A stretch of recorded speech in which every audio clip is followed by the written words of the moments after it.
আজকের রেসিপিতে মাংসের আচার শেয়ার করছি। আপনারা চাইলে যে কোনো মাংস দিয়েই আচার তৈরি করতে পারেন। তেলের নিচে আচার ডুবে থাকলে দেখতে অনেক সুস্বাদু মনে হয়। আসলে এটা দেখতেও যেরকম সুস্বাদু, খেতেও ওরকমই মজা। যারা এখনও এই মাংসের আচারটি বানাননি তারা এই ভিডিও দেখে মাংসের আচারটি তৈরি করতে পারেন। আজকের আচারের জন্য আমরা বড় বড় 2 পিস মাংসের টুকরো নিয়েছি। এই মাংসের টুকরো থেকে চর্বিটা আলাদা করে ফেলতে হবে এবং ছোট ছোট স্লাইস করে কেটে নিতে হবে। একটু কিউব করে কাটতে হবে যেন তাড়াতাড়ি সেদ্ধ হয়ে যায়। এরপর পরিষ্কার করে ধুয়ে একটি পাত্রে নিয়ে নিচ্ছি। 1 চা চামচ আদা বাটা, 1 চা চামচ রসুন বাটা, 1/4 চা চামচ হলুদ গুঁড়া, 1/2 চা চামচ মরিচ, 1/2 চা চামচ ধনিয়া আর 1/2 চা চামচ জিরার গুঁড়া, 1/2 চা চামচ গরম মশলার গুঁড়ো, পরিমাণ মতো লবণ, আরও দিয়ে দিচ্ছি 1 টেবিল চামচ রান্নার তেল। এরপরে দিয়ে দিচ্ছি 1/4 কাপ পানি।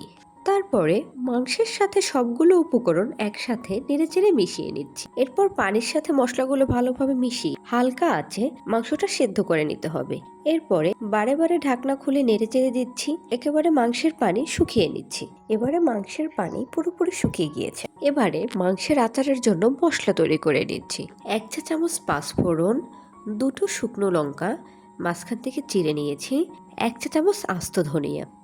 ভালোভাবে নেড়ে চিড়ে মুচমুচি করে নিয়ে আধ ভাঙা করে নিয়েছি। আচারের জন্য নিয়ে নিচ্ছি 1 কাপ সরিষার তেল, আস্ত কিছু গরম মশলা, 2টো শুকনো লঙ্কা এবং 1/2 কাপ পরিমাণ গোটা রসুন। এটা কিছুক্ষণ ভেজে নেওয়ার পর এরপরে দিয়ে দিচ্ছি 1 চা চামচ বাটা রসুন, 1 চা চামচ গরম মশলার গুঁড়ো এবং কিছু সাদা সরিষা 2টো কাঁচামরিচের সাথে বেটে রাখা সেটা। কিছুক্ষণ নেড়ে নেওয়ার পর এরপর আমরা দিয়ে দিচ্ছি 1/2 চা চামচ হলুদের গুঁড়ো, 1/2 চা চামচ মরিচের গুঁড়ো এবং কিছুটা ভাজা জিরের গুঁড়ো। এই মিশ্রণটা দেওয়ার পর কিছুক্ষণ নেড়ে চেড়ে মিশিয়ে দিয়ে দিচ্ছি তেঁতুলের গাদ এবং মাংসটা দিয়ে আধ ভাঙা করা মশলাটা একসাথে মিশিয়ে নেব। এরপরে মিশিয়ে দিচ্ছি 1 চা চামচ বিট নুন। এটা দিলে আচারের স্বাদটা ভালো হয়। নাড়াচাড়া করতে করতে এক পর্যায়ে দেখা যাবে মাংসটা কালো হয়ে যাচ্ছে। ঠিক ওই পর্যায়ে একটা লেবু কেটে রসটা চিপে দিয়ে দিতে হবে। এরপর আমাদের আচার বানানো একদম শেষের পথে। আপনারা চাইলে এই মাংসের আচারটি কাচের বয়মে রেখে টানা 6 মাস পর্যন্ত ব্যবহার করতে পারবেন।